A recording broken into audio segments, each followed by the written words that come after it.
नमस्कार, स्वागत है आपका एमपी तक पर। मैं हूं रवीशपाल सिंह।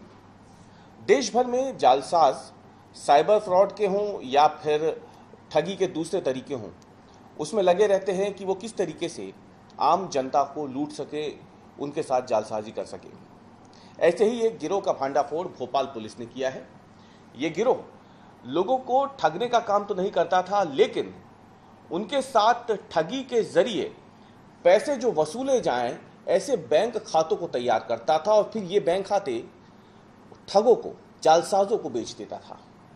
अपने आप में ये एक अनोखा मामला सामने आया है। दरअसल ये गिरोह नकली पैन कार्ड, आधार कार्ड और सिम के जरिए अलग अलग बैंकों में खाते खुलवाता था और फिर हर खाते की एक कीमत लगाकर उसे जालसाज को बेच देता था। ये बिहार का एक अंतर्राज्यीय गैंग है जिसका भांडाफोड़ भोपाल पुलिस ने किया है और इस गैंग ने देश भर के कई शहरों में अब तक ऐसी घटनाओं को अंजाम दिया है। अलग अलग बैंकों में जाकर के खाते खुलवाए हैं, फिर उन्हें जालसाजों को बेच दिया है। खुद भोपाल पुलिस कमिश्नर हरि नारायण चारी मिश्रा ने पत्रकारों से बात करते हुए जानकारी दी इस बारे में कि कैसे इस गिरोह का भोपाल में भांडाफोड़ हुआ और फिर एक एक करके ये सभी आरोपी गिरफ्तार कर लिए गए। क्या कुछ कहना है भोपाल पुलिस कमिश्नर का इस पूरे मामले में, वो सुनिए। हैं कि जब साइबर क्राइम में किसी के साथ कोई ठगी होती है तो पुलिस के लिए एक बड़ी चुनौती होती है कि उसमें आरोपी की तह तक पहुंच पाना, और क्योंकि उसमें कई ऐसे पैरेलल समानांतर लाइंस चलती हैं, समानांतर रेखाएं चलती हैं। जैसे कि जब पुलिस आरोपी के खाते में पैसों की जब जांच करती है, जब जिससे कॉल आते हैं उस कॉल नंबर को ट्रेस करने की कोशिश करती है, तो अंत में सबका जो निष्कर्ष होता है वो शून्य होता है। उसमें उस नाम का न कोई व्यक्ति मिलता है, न उस नाम का कोई खाता मिलता है।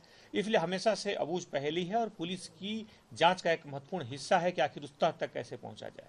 उस कड़ी में पुलिस ने एक बड़ी सफलता हासिल की है, जिसमें कहने को तो चौथी और पांचवी पास लगभग 7 लोगों ने ऐसे लगभग 1800 खाते बनाए हैं, बैंक खाते, और प्रत्येक खाते को 10,000 रुपए में बेचे हैं दूसरी गैंग्स को, जिससे देश में अलग अलग जगहों पे इस तरह की घटनाएं होती है। इन्होंने 1.5 महीने में घटनाएं यहाँ पे की हैं, लेकिन ऐसा नहीं कि ये भोपाल में ही की है। इसके पहले लगभग 6 अलग अलग शहरों में इस तरह की वारदातें कर चुके हैं, और इसके पहले कि किसी को पता चले, इसके पहले कि किसी भी एजेंसी को इस बात की भनक लगे, वहाँ से रास्ता बदल लेते थे। यहाँ भी अगर अगले 10-15 दिनों में पता नहीं चलता तो ये रास्ता बदल करके और दूसरे किसी शहर में चले जाते।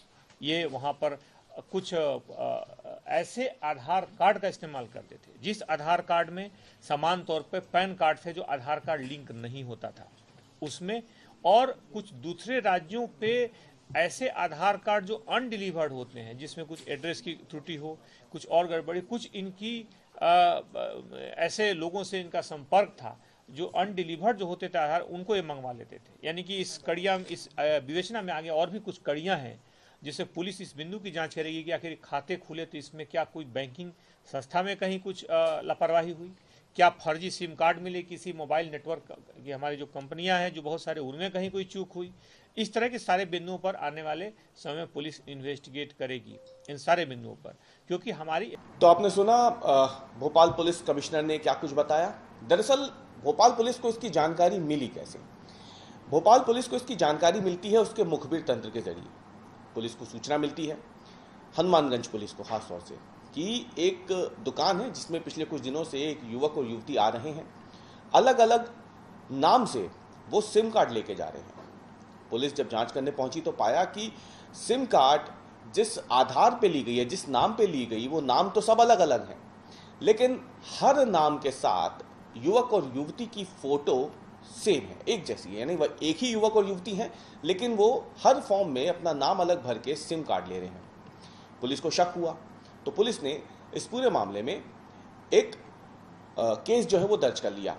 पुलिस को ये शक था कि इस तरीके से जो सिम कार्ड लिए जा रहे हैं अलग अलग नाम से, अलग अलग आधार के जरिए, लेकिन फोटो सब में एक ही है, कहीं ना कहीं ये कोई साइबर फ्रॉड का मामला तो नहीं है। क्योंकि भोपाल में पिछले कुछ दिनों से लगातार साइबर फ्रॉड के कई मामले सामने आ रहे हैं, देश भर में इस तरीके की स्थिति बनी हुई है। पुलिस ने जब जांच शुरू की तो फिर मालूम हुआ कि जो युवक और युवती सिम कार्ड लेके आए हैं वो इब्राहिमगंज इलाके के एक फ्लैट में जाते हैं। इसके बाद पुलिस ने इब्राहिमगंज के इस फ्लैट में दबिश दी। ये एक तरीके से एक कॉल सेंटर इन लोगों ने बना रखा था, और पुलिस ने इसमें दबिश दी तो इसमें 7 लोग मिले इन सभी को पुलिस ने हिरासत में पहले लिया, फिर इनसे पूछताछ की तो मालूम हुआ कि जिन 7 लोगों को पकड़ा उनमें से एक शशिकांत नाम का युवक जो है वो इस गिरोह का सरगना है। वो नकली आधार कार्ड, पैन कार्ड बनाता था और फिर कलर प्रिंटआउट के जरिए इन्हें निकालकर एक नकली आधार पैन कार्ड बना करके इसके आधार पे सिम कार्ड लेता था। सिम कार्ड लेकर के बैंक खाता खुलवाने का काम बाकी के सभी 6 आरोपी करते थे, जिनमें एक युवती भी है। इन्होंने पुलिस को बताया कि ये पहले आधार कार्ड की जानकारी लेते थे झारखंड से। आधार कार्ड का डेटा जब इनके पास आ जाता था तो फिर उसमें से ये फिल्टर करते थे कि कितने आधार कार्ड ऐसे हैं जो पैन कार्ड से लिंक हैं और कितने आधार कार्ड ऐसे हैं जो पैन कार्ड से लिंक नहीं है। इसके बाद जिन पैन कार्ड जो आधार कार्ड है जो पैन कार्ड से लिंक नहीं है उसका ऑफलाइन फॉर्म भरा जाता था पैन कार्ड का। उसके आधार पे एक पैन कार्ड, नकली पैन कार्ड जो है वो बनवाया जाता था और फिर इन्हीं आधार कार्ड और पैन कार्ड के जरिए, आधार कार्ड के जरिए पहले सिम ली जाती थी और फिर बैंक में खाते खुलवाए जाते थे इन्हीं फर्जी आधार कार्ड और पैन कार्ड के जरिए। वहां पे नंबर जो लिखवाया जाता था वो यही नंबर होता था जो फर्जी सिम के जरिए हासिल किया जाता था। ऐसे करते हुए ये तमाम लोगों ने जब पुलिस को जानकारी दी तो पुलिस ने इस फ्लैट में दबिश देने के साथ ही इनके पास से एक कलर प्रिंटर, कई सारे नकली आधार कार्ड, पैन कार्ड, कई सारी मोबाइल सिम, लैपटॉप समेत कई जरूरी चीजें जब्त कर ली। कई सारे कागज भी इनके पास से मिले। पुलिस ने जब इनसे पूछताछ की तो जो गिरोह का मुख्य सरगना है उसने बताया कि दरअसल वो ये काम पहले करता था और फिर उसके बाद यही पैन कार्ड, आधार कार्ड और सिम गिरोह के बाकी 6 सदस्यों को बांट देता था। इनमें हर किसी का एक टारगेट होता था। हर सदस्य को, गिरोह के हर सदस्य को 2,000 रुपए दिए जाते थे प्रति बैंक अकाउंट पे। यानी एक बैंक अकाउंट अगर खुलवा दिया आपने किसी बैंक में तो उसके बदले में उसे 2,000 रुपए मिलते थे। ये सारी जानकारी बैंक खातों की फिर दे दी जाती थी शशिकांत को। शशिकांत फिर यहां से इन बैंक खातों को देश भर में फैले ठगों का जो एक नेटवर्क है वहां पे बेचता था। हर बैंक खाते पे शशिकांत उनसे 10,000 रुपए वसूलता था।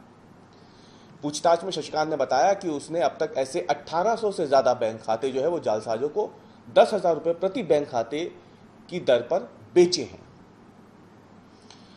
अब पुलिस ने जब इनसे पूछताछ की तो उन्होंने बताया कि इन्होंने न केवल मध्य प्रदेश बल्कि इंदौर, दिल्ली, अहमदाबाद, मुंबई, हैदराबाद, लखनऊ जैसे कई बड़े शहरों में कई लोगों को अब तक इस तरीके से चूना लगाया है। पुलिस फिलहाल इनसे पूछताछ कर रही है और ये जानने की कोशिश कर रही है कि आखिरकार इस गिरोह में और कितने सदस्य हैं। पूछताछ के दौरान इन्होंने पुलिस को यह भी बताया कि ये किसी भी शहर में 3 से 4 महीने से ज्यादा नहीं रुकते थे, क्योंकि इसी अंतराल में वो शहर के लगभग हर बैंक में एक नकली बैंक खाता खुलवा चुके होते थे। इसके साथ ही पुलिस ये भी जानकारी में जुटी है कि अब तक गिरोह ने ऐसे कुल कितने लोगों को अपने साथ रखा था, क्योंकि गिरोह के मुताबिक वो हर 3 से 4 महीने में गिरोह के सभी सदस्यों को बदल देते थे। यानी जो युवक और युवतियां शशिकांत के नीचे काम कर रहे हैं इन्हें 4 से 5 महीने में बदल दिया जाता था ताकि फिर इनका इस गिरोह से कोई संबंध भी ना रहे।